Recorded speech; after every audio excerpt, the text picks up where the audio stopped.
They told me, "Stop embarrassing the family," then smashed an entire wedding cake across my shoulders while 200 guests applauded.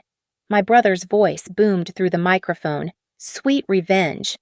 I just smiled, tasting buttercream and betrayal, because they had no idea I'd already set the trap. The real show would start when those screens lit up with spreadsheets, when sirens wailed outside their precious gala, when federal agents walked through those gold-trimmed doors. They thought I was weak right until the moment their empire started crumbling, one forged invoice at a time. My name is Ava Whitaker, and I spend my days drowning in other people's lies. At 33, I've built my career at Civic Integrity Trust dissecting financial reports, peeling back layers of corporate fiction to find the rotten truth underneath. Nashville's nonprofit sector knows me as the woman who catches discrepancies. Others miss a misaligned decimal here, an inflated community service hour there. The work suits me. Numbers don't pretend to love you while planning your humiliation. The irony isn't lost on me that I grew up in a family built on carefully constructed facades. The Whitaker name carries weight in Tennessee's business circles, thanks to my parents' dual empire Whitaker and Vale Development and their newer venture, Sugar Forge Events. They'd trained me from childhood to count money instead of listening to music, to see profit margins instead of beauty. But somewhere between the balance sheets and board meetings, I'd fallen in love with old city maps, with preserving historic markets, with truth.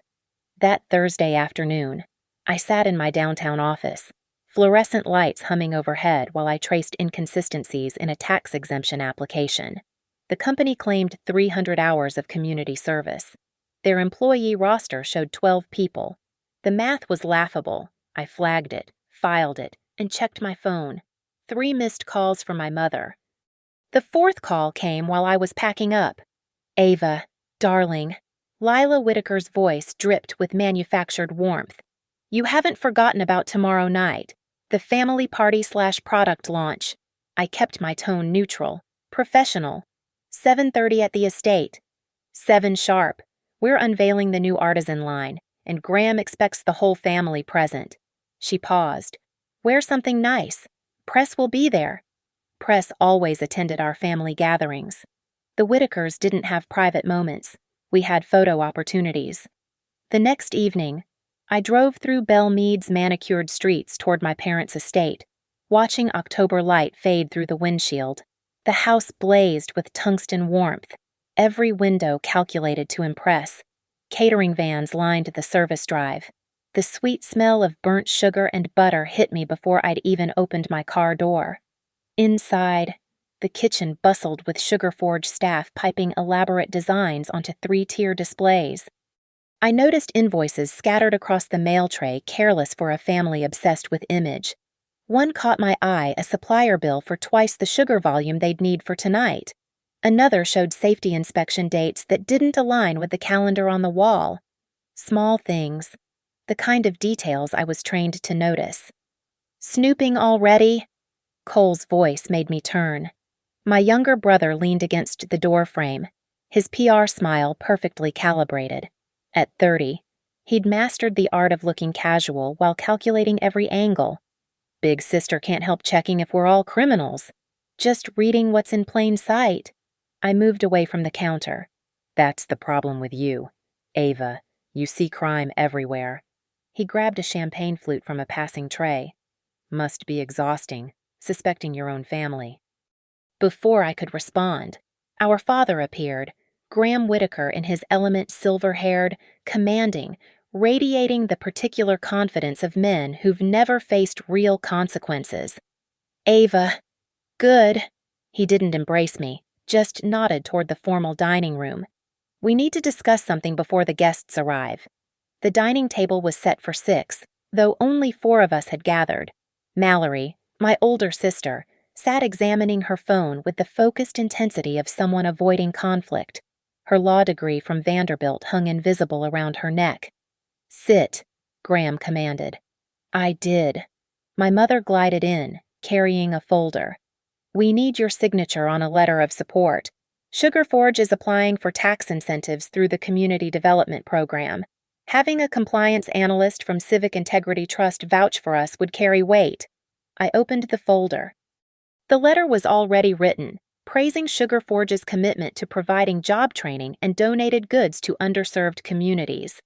How many community service hours did you actually complete last quarter? The room temperature dropped. That's not your concern, Graham said. It is if my signature's on it. I closed the folder. I can't sign something I haven't verified. Cole laughed, sharp and bitter.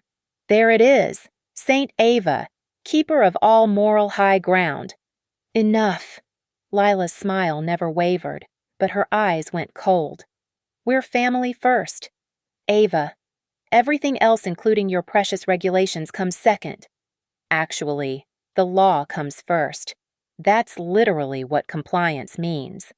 The silence stretched until Mallory finally spoke. I should check on the setup. She fled, leaving me alone with their disappointment. You've forgotten where you came from, Graham said quietly. Who paid for that education you use against us? I paid you back. Every cent?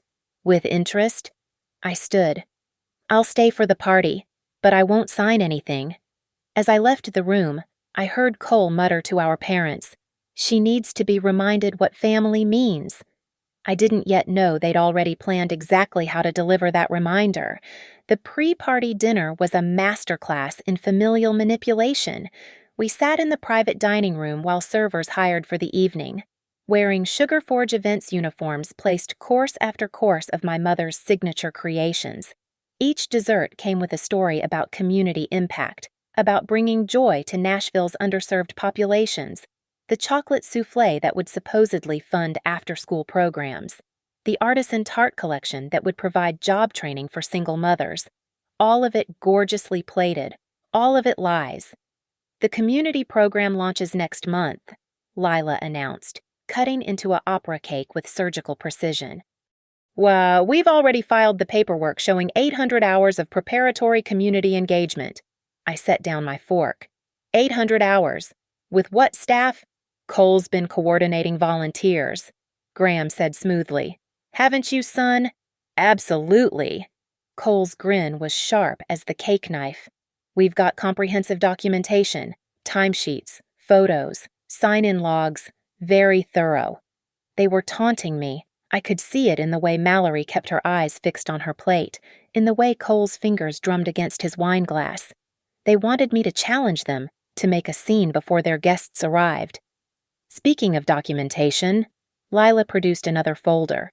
We need family unity tonight. The Hendersons are considering a major investment in the expansion.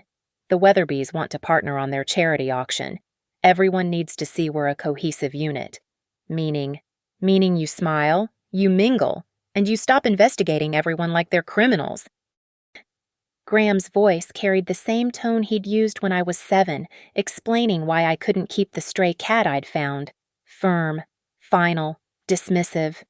I don't investigate family, I said quietly. No. Cole leaned forward. Then why did you request public records on Vail Logistics last month? My stomach tightened. Vail Logistics was a shell company I'd stumbled across during a routine compliance check at work. I hadn't connected it to my family yet. That was for a civic integrity project. Bullshit. Cole's PR smile vanished. You've been digging into our finances, looking for dirt. If there's no dirt, what are you worried about? The slap of Graham's palm on the table made the crystal sing. Enough. This is what's going to happen. You're going to attend this party. You're going to support your family's business. And you're going to stop this crusade against us. Or, I kept my voice steady. Or we'll make it clear to Nashville's nonprofit community that Ava Whitaker can't even maintain loyalty to her own family. How trustworthy can she be with their finances? The threat hung in the air like the smell of caramelized sugar sweet on the surface, burnt underneath. They'd destroy my reputation, my career, everything I'd built separate from them. Mallory finally looked up. Just sign the letter, Ava. It's not worth this. But it was. Every fraudulent hour they claimed, every tax dollar they stole, it all mattered. These weren't victimless crimes. The money they diverted could have funded real programs, helped actual families. I need air, I said, standing. The terrace overlooked the sprawling lawn where the party tent glowed like a paper lantern. Staff members arranged dessert stations in artistic formations, each one more elaborate than the last. I watched them work, noting the industrial mixers being unloaded, the sheer volume of supplies. Sugar Forge couldn't possibly need this much inventory for one launch. Behind me, the door opened. Cole stepped out, champagne bottle in hand. "Remember when we were kids?" he asked, his voice different now, softer, almost nostalgic. "You taught me how to read profit margins. I was 8. You were 11. You made it a game. I remember. You were always the smart one, the one who understood the numbers." He took a drink straight from the bottle. "But somewhere along the way, you decided we were the enemy. You decided that when you started lying." He laughed, bitter and sharp. "We're not lying. We're surviving, playing the same game everyone else plays.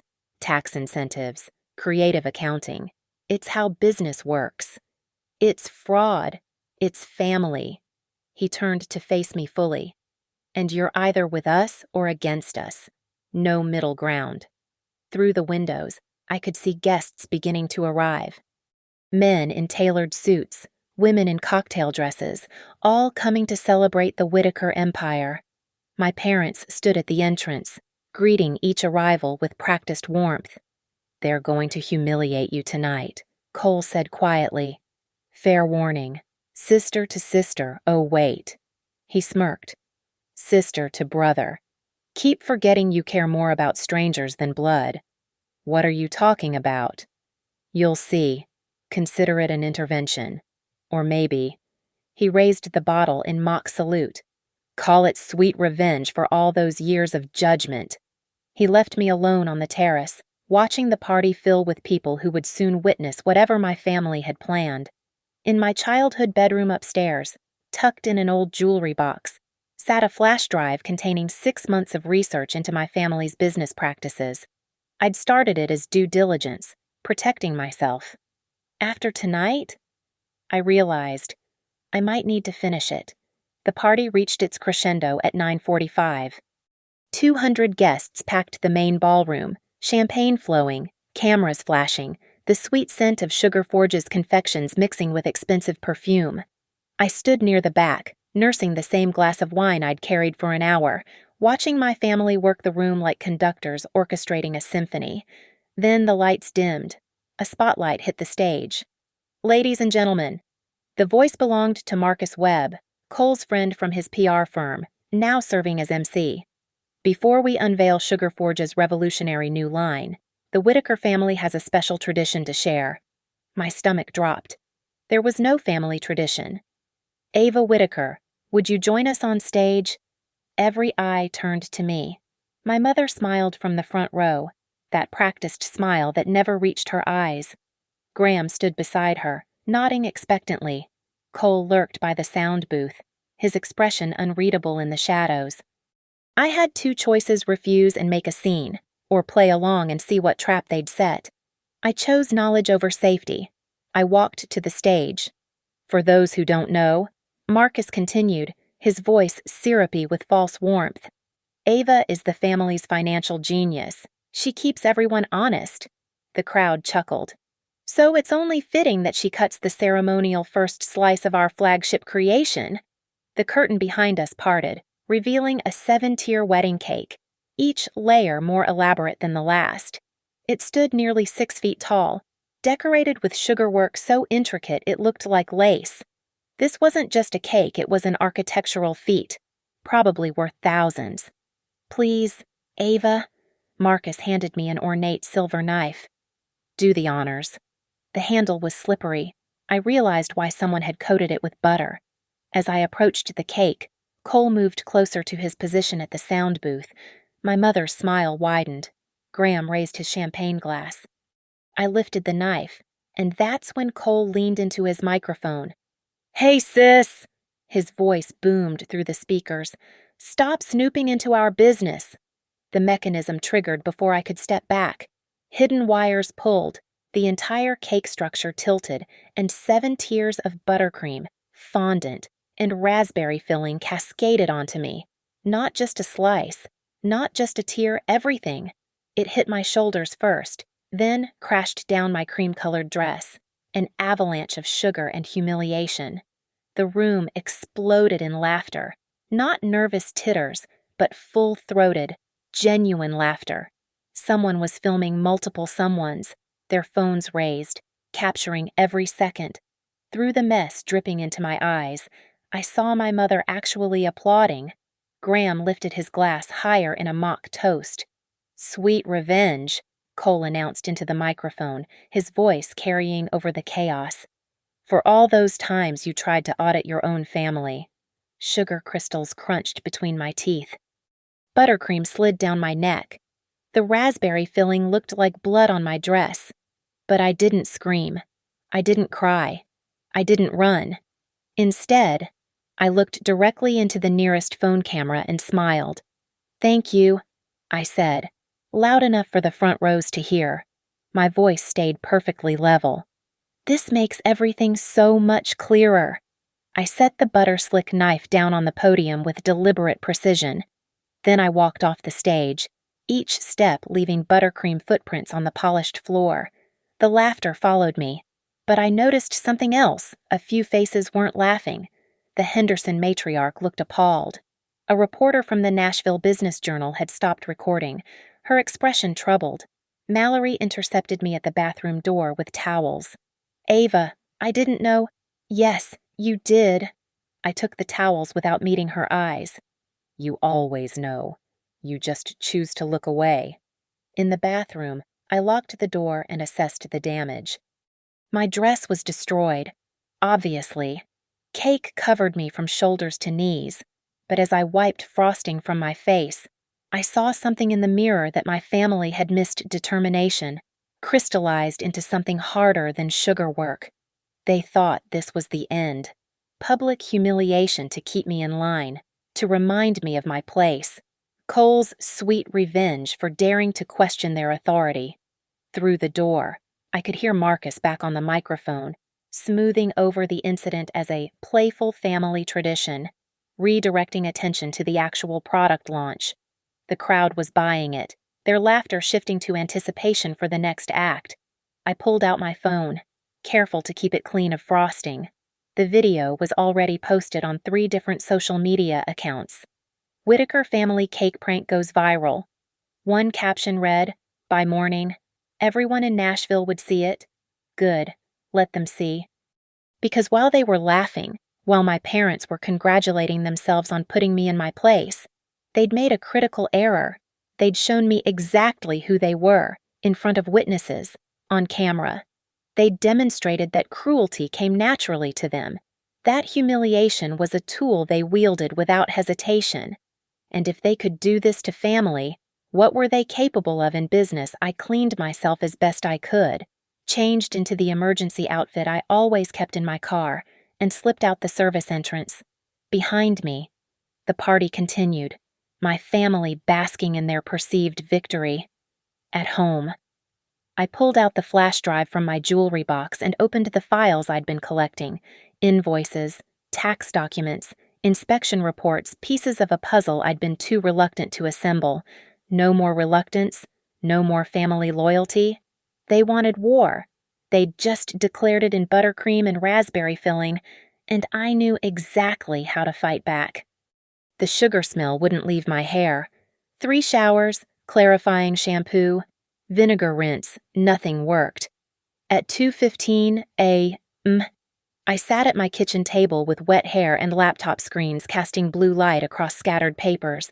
The remnants of my family's cruelty clung to me like perfume, but it kept me focused. Every time I smelled buttercream, I remembered their laughter.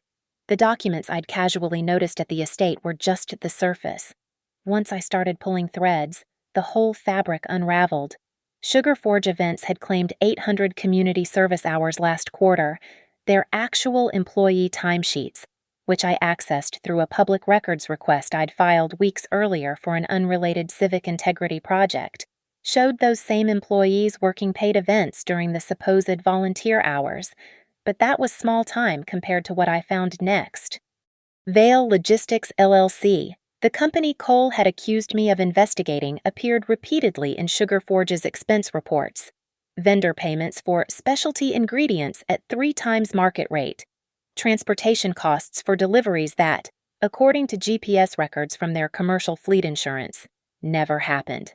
The logistics company's registered address, a mailbox at a UPS store downtown. Its sole proprietor, Cole Whitaker, hidden behind 2 layers of DBAs. I cross-referenced dates.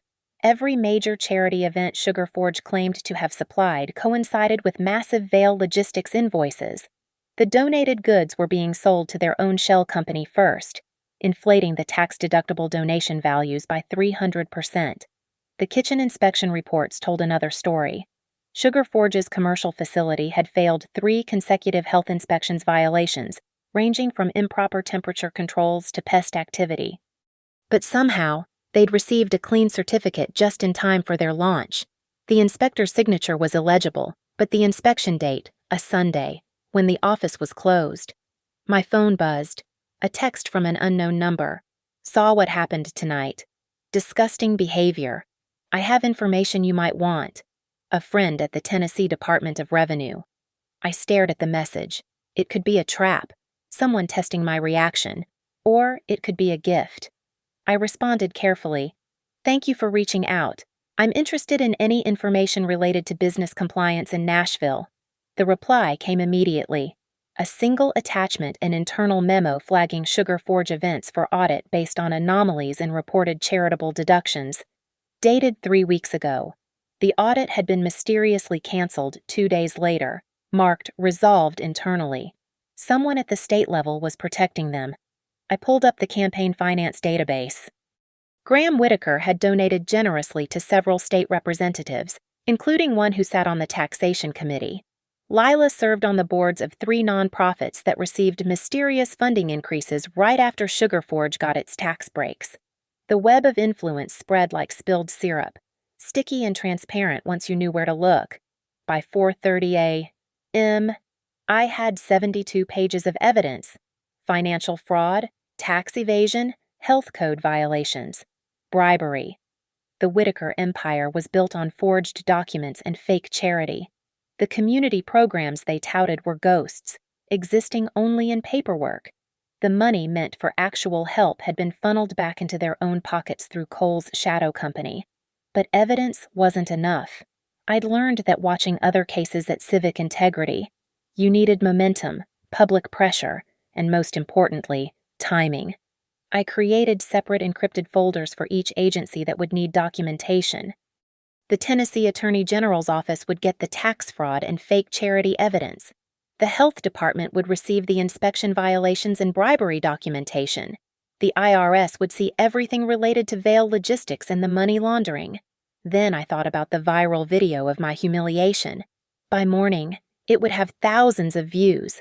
People would see me covered in cake, my family laughing. The narrative was already set: spoiled rich family plays cruel prank. Unless I changed it. I opened a new document and began typing Timeline of Whitaker Business Irregularities for immediate review. Each entry included dates, amounts, and document references. No editorializing, no emotion, just facts laid out like ingredients in a recipe. The kind of document that made investigators salivate. At the bottom, I added a note: additional documentation available upon formal request. Videos of on-site operations during claimed charity events show no charitable activity. Employee testimony regarding forced falsification of volunteer hours can be provided under whistleblower protection. My phone rang at 5:45 a.m. Mallory. Don't do whatever you're thinking of doing, she said without preamble. Did you know about Vale Logistics? Silence. Then, I'm their lawyer. I had to set it up. Jesus. Mallory, I tried to keep you out of it. I told them targeting you was a mistake. Targeting me? The cake was planned. For weeks, Cole pitched it as a viral marketing stunt. Humble the uptight sister, get sympathy for the family brand. Dad loved it. She sounded tired, defeated. They've got a social media manager ready to spin it 15 different ways by noon. They won't get the chance. Ava, please, just let it go. Take a vacation. I'll make sure they leave you alone. Like you made sure last night. She hung up. I looked at my evidence folders, then at the clock. Government offices opened at 8 a.m. That gave me 2 hours to make copies, prepare USB drives, and draft anonymous submission cover letters. But I wouldn't submit them yet. No, I had something better in mind. Something that would make their sweet revenge taste like ash. The Sugar Forge Grand Gala was in 3 weeks, the biggest event of their fiscal year, where they'd announce their expansion and lock in investor funding. That's when I'd serve my revenge. Not with cake, but with consequences. Cold, legal, and impossible to laugh off. 3 weeks to orchestrate justice. I approached it like a compliance audit, methodical, documented, and absolutely airtight. The beauty of working at Civic Integrity Trust was that investigating financial irregularities was literally my job. Every inquiry I made could be justified as routine due diligence. First, the anonymous tips. I used a VPN and encrypted email to send packages to the Tennessee Attorney General's office and the Health Department. But I didn't send everything just enough to trigger mandatory investigation protocols. A few forged invoices here, discrepancies in volunteer hours there, breadcrumbs that investigators would have to follow. The timeline was critical. State agencies had specific response requirements: 10 business days for initial review, 5 days for determining investigation merit, another 5 for scheduling. I calculated backward from the gala date, October 28th, and submitted accordingly. The investigations would go active right before the event, but notifications wouldn't arrive until that very day. Next came the media preparation. I couldn't approach journalists directly without exposing myself, but I could ensure they'd be watching. Through Civic Integrity's press list, I pitched a positive story about Sugar Forge's community impact to 3 investigative reporters, suggesting they attend the gala for a major announcement about charitable giving in Tennessee. I knew these journalists. They'd smell the fraud like blood in the water. The masterstroke was hiring Fairglass Media. They were a legitimate documentary crew specializing in culinary events. My contract with them, signed under Civic Integrity's educational outreach budget, commissioned a case study on event companies' community impact.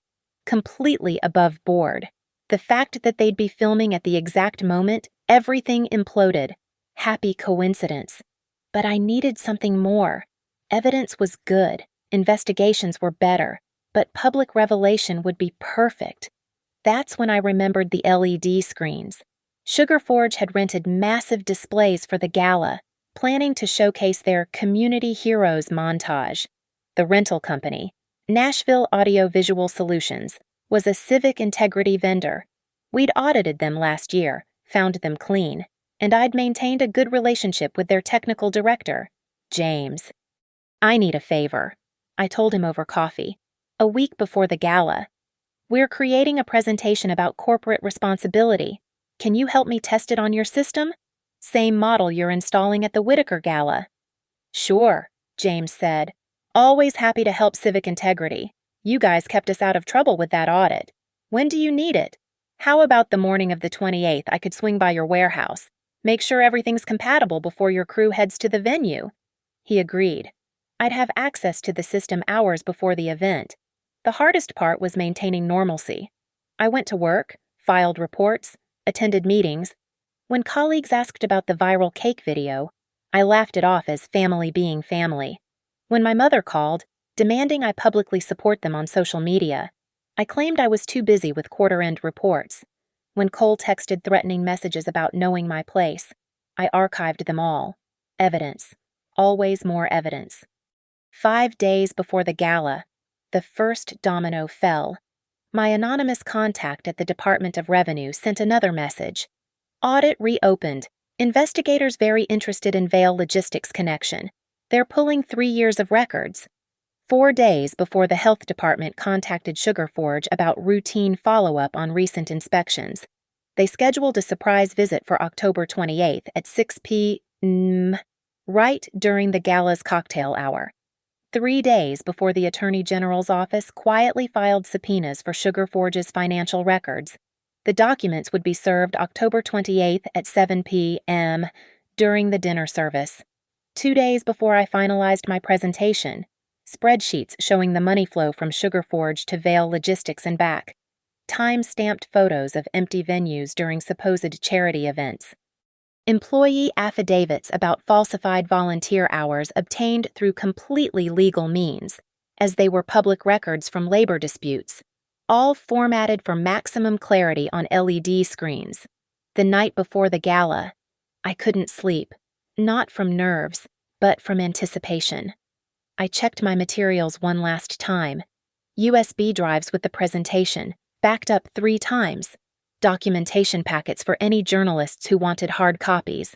A script for the voiceover, recorded by a text-to-speech program to keep it neutral and anonymous. At 3 a.m., my phone buzzed. Mallory. They know something's wrong. Dad's been getting calls. He's paranoid. About what? He doesn't know. Just says something feels off. Cole hired extra security for tomorrow. Security can't stop the truth. Mallory. Ava, I'm begging you. Whatever you're planning. You could have stopped this. When they planned the cake. When they built the shell company. When they stole from actual charities. You had 100 chances to do the right thing. I'm trying to protect you. They'll destroy you if you go after them. I thought about the cake in my hair, the laughter, Cole's voice booming sweet revenge while our parents applauded. They already tried, I said. Tomorrow, I return the favor. How you're not even invited to the gala. She was right. They'd specifically excluded me from the guest list, probably expecting me to hide in shame. But I didn't need to be there. The investigators would arrive on schedule. The journalists would be watching. The cameras would be rolling. And at exactly 8:15 p.m., when Graham stood to give his keynote about Sugar Forge's commitment to community service, those LED screens would come alive with the truth. I don't need an invitation, I told Mallory. Justice doesn't RSVP. I hung up and set my alarm for 5 a.m. tomorrow. James would let me into his warehouse to test my presentation. The same presentation that would somehow, mysteriously, override the scheduled programming during the gala's pivotal moment. They'd humiliated me with sugar and laughter. I'd destroy them with spreadsheets and truth. Sweet revenge, indeed. The Whitaker Grand Gala began at 7 p.m. sharp. I watched from my apartment, monitoring social media feeds as Nashville's elite arrived in their finest. Sugar Forge events had transformed the Omni Hotel's ballroom into a wonderland of spun sugar and gold leaf. Every detail screamed money and success. The LED screens flanking the stage cycled through images of happy families, presumably helped by Sugar Forge's charitable work. All fabricated, all lies. At 7:20, my phone showed a text from James at Nashville Audio Visual. Test file loaded perfectly this morning. Systems running smooth. Weird though, there's a scheduled override at 8:15. Was that you? I didn't respond. Plausible deniability was crucial. The Fairglass media crew was already inside, their cameras capturing what they thought would be a puff piece about corporate philanthropy. The Nashville Business Journal reporter I'd contacted posted a photo from the cocktail hour. Big announcement expected at Sugar Forge Gala. Graham Whitaker hints at revolutionary community partnership. At 7:45, I opened my laptop to the remote access program. James didn't know I'd watched him enter the system credentials during our morning test. He was a good man, and I felt guilty about using his trust. But good people sometimes had to be protected from their own innocence. Through the event's live social media feed, I watched my father take the stage for preliminary remarks. Graham Whitaker commanded the room, his silver hair gleaming under the lights. Tonight, we celebrate not just Sugar Forge's success, but our commitment to Tennessee's future. Applause rippled through the crowd. My mother stood beside him, radiant in designer velvet. Cole worked the AV booth, ensuring every moment was captured for their marketing machine. At 8 p.m., the health department inspectors arrived. I saw it on Cole's Instagram story he was filming the crowd when 2 officials in Tennessee Department of Health windbreakers entered through the service door. His camera quickly swung away, but I caught his muttered curse. 8:05. The Attorney General's process servers entered the main ballroom. They were subtle, professional, waiting by the walls in dark suits. Most guests wouldn't notice them yet. 8:10. Graham began his keynote. Sugar Forge Events isn't just a business, it's a mission. Every cake we create, every event we cater, generates resources for those in need. My fingers hovered over the laptop keyboard. The presentation was loaded, ready to deploy. But I waited. Timing was everything. This year alone, Graham continued, we've contributed over 800 hours of community service. There it was, the lie, stated publicly, on camera. 8:14. Our partnership with Vail Logistics has streamlined our charitable giving, allowing us to triple our impact. My breath caught. He was actually admitting the connection to the shell company. The hubris was staggering. 8:15 exactly, I pressed enter. The LED screens flickered. The happy family montage vanished, replaced by a single slide. Sugar Forge Events, a case study in charitable fraud. Graham froze mid-sentence. The audience murmured, confused. Cole rushed toward the AV booth, but the system was locked. The presentation would run its full course. The next slide appeared, a spreadsheet showing Vail Logistics invoices beside Sugar Forge's tax filings. Numbers highlighted in red showed the inflation 300% markups, all claimed as charitable deductions. The mechanical voiceover began, neutral and devastating. Public records indicate systematic falsification of charitable contributions. Vail Logistics LLC, owned by Cole Whitaker, received $3.7 million in payments from Sugar Forge Events last fiscal year. Gasps rippled through the crowd. Phones appeared, recording everything. The presentation continued relentlessly. Photographs of empty venues during supposed charity events. Health inspection failures covered up with bribes, the amounts, dates, and inspector names clearly displayed. Timesheets proving the volunteer hours never happened. The 800 hours of community service claimed this quarter, the voiceover stated, correspond to dates when all Sugar Forge employees were working paid private events, as confirmed by payroll records. Graham grabbed the microphone. This is sabotage. Someone turn this off. But the health department inspectors were already moving toward the service areas. The AG's process servers approached the stage with papers in hand. The journalists pressed closer, their cameras capturing every second of the unfolding disaster. The most damning slide appeared Graham's own emails, obtained through the public records request, discussing how to maximize the tax benefit by running donations through Vail Logistics first. His digital signature on falsified inspection certificates, his approval of the inflated volunteer hours. My mother tried to maintain composure, but her practiced smile cracked as she recognized her own signature on fraudulent documents now displayed 40 feet wide. Cole had abandoned the AV booth entirely, his face cycling between rage and panic as he realized the system was completely locked. Every attempt to override just resulted in an error message, "Sweet revenge in progress." I'd programmed that myself. A little poetic justice.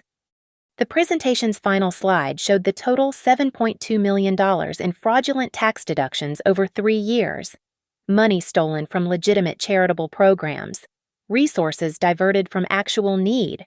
Full documentation has been provided to relevant authorities. The voiceover concluded. Investigation is underway. That's when the process servers reached Graham. Mr. Whitaker, we have subpoenas for all Sugar Forge Events financial records. You'll need to come with us. The health inspectors emerged from the kitchen, already on their phones.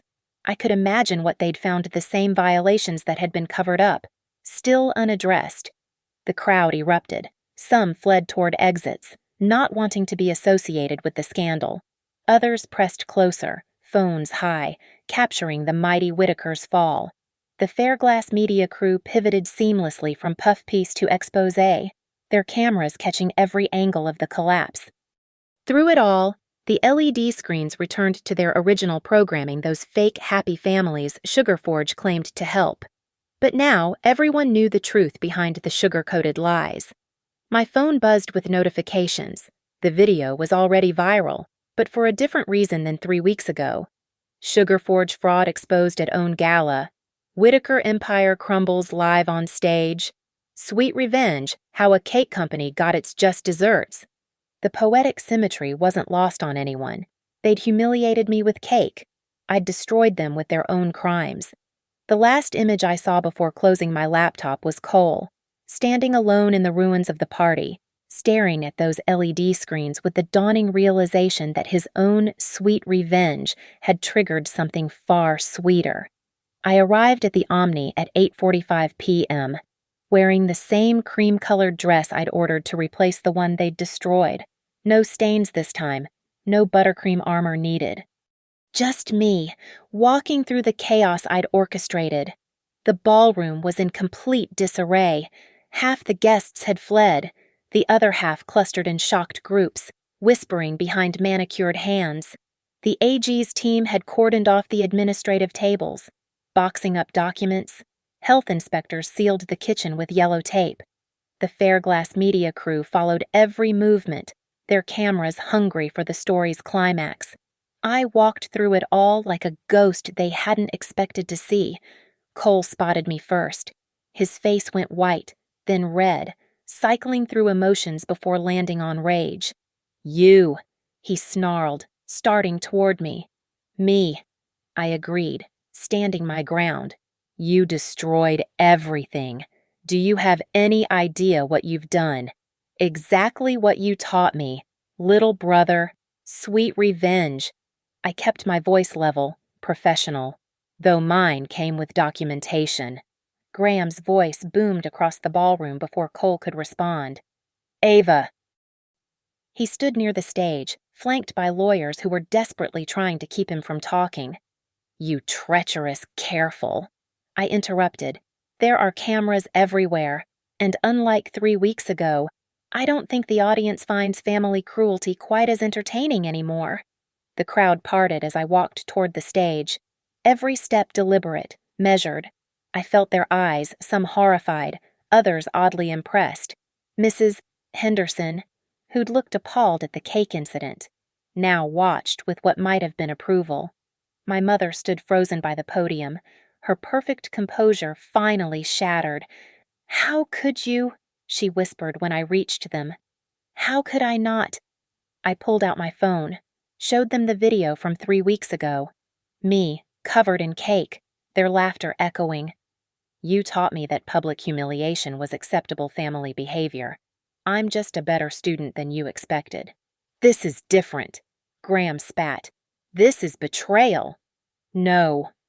Betrayal was stealing $7 million meant for actual charity. Betrayal was putting my professional reputation at risk to cover your crimes. Betrayal was planning for weeks to humiliate your own daughter for entertainment. I stepped onto the stage, approaching the microphone. The room fell silent. 3 weeks ago," I began, my voice carrying clearly, "my family thought it would be amusing to dump an entire wedding cake on me. My brother called it sweet revenge for my supposed crime of having professional integrity." I looked directly at Cole, who stood paralyzed by the AV booth. "You were right about one thing. Cole, revenge can be sweet, but justice—" I smiled, the same smile I'd given the cameras that night. "Justice has a much better aftertaste." "You're done in Nashville," Graham growled, his lawyer frantically trying to pull him away. "I'll make sure you never work again." "With what influence?" I gestured to the investigators boxing up his files. "Your tax fraud, your bribes, your shell companies. Or maybe with the campaign contributions you made with stolen charitable funds." The AG's lead investigator approached the stage. "Ms. Whitaker, we'll need you to come in for a statement." "Of course."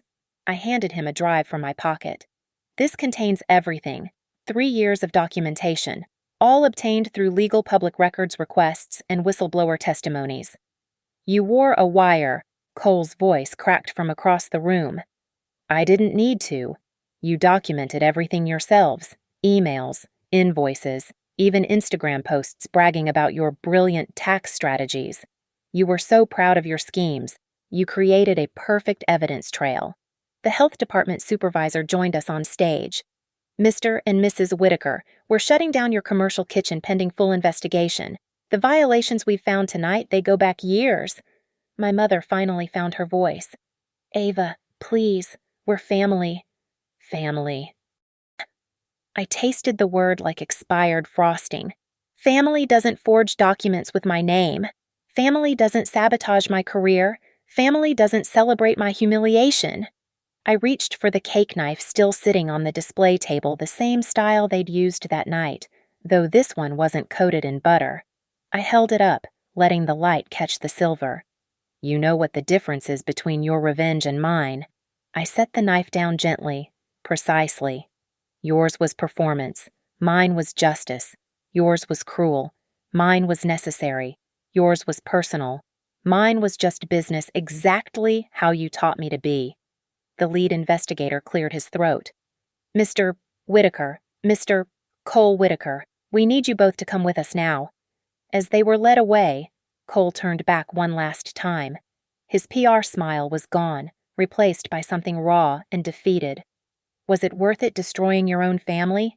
You destroyed yourselves, I said simply. I just provided the accountability you've been avoiding for years, and to answer your question, yes.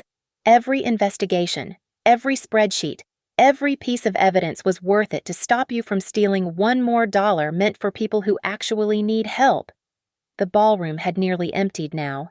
Just investigators, media, and a few lingering guests. Mallory stood by the exit, her face unreadable. They'll be charged, she said quietly as I approached.